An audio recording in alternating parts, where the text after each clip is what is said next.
तो hello everyone, welcome करता हूं आप सबका आज की इस न्यू वीडियो में। तो दोस्तों आज की इस न्यू वीडियो में आपको बताऊंगा कि आप अपने मोबाइल की सिम पे मिनट्स की तादाद को कैसे चेक कर सकते हैं कि आपके मोबाइल की सिम्स पे बाकी कितने मिनट्स रह चुके हैं, आप कब तक इन मिनट्स को इस्तेमाल कर सकते हैं। आज की इस वीडियो में मुकम्मल तरीके का आपको बताऊंगा, तो बने रहे वीडियो के एंड तक। लेकिन उससे पहले अगर आप मेरे चैनल पर नए हैं तो चैनल को सब्सक्राइब करके बेल नोटिफिकेशन को ऑन करें ताकि आप भी मेरे इस चैनल का हिस्सा बन सके। जब भी इस चैनल पर कोई न्यू वीडियो अपलोड हो तो इसका नोटिफिकेशन आपको ही मिल सके।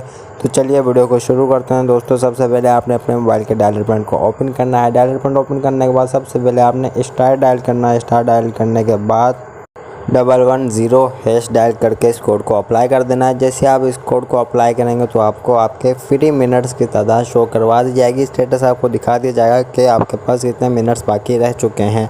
मैं दोबारा से रिपीट कर देता हूँ। आपने सबसे पहले अपने मोबाइल के डायलर पैड को ओपन करना है और सिंपली सबसे पहले स्टार डायल करना है, उसके बाद 11, उसके बाद 0 और उसके बाद हैश डायल करना है, यानी स्टार 110 हैश डायल करना है। स्टार 110 हैश डायल करके इस कोड को अप्लाई करेंगे। जैसे कोड को अप्लाई करेंगे फ़ौरन से आपको स्टेटस दिखा दिया जाएगा कि आपके पास कितने मिनट्स रह चुके हैं। तो ये थी दोस्तों आज की वीडियो। उम्मीद करता हूँ आपको मेरी वीडियो अच्छी लगी होगी। वीडियो अच्छी लगी हो तो वीडियो को लाइक करें, शेयर करें। चैनल पर नए हैं तो चैनल को सब्सक्राइब करके बेल नोटिफिकेशन को ऑन करें। चलिए मिलते हैं नेक्स्ट वीडियो में। अपना बहुत ज़्यादा ख्याल रखिएगा, दुआ में याद रखिएगा। Bye bye, take care.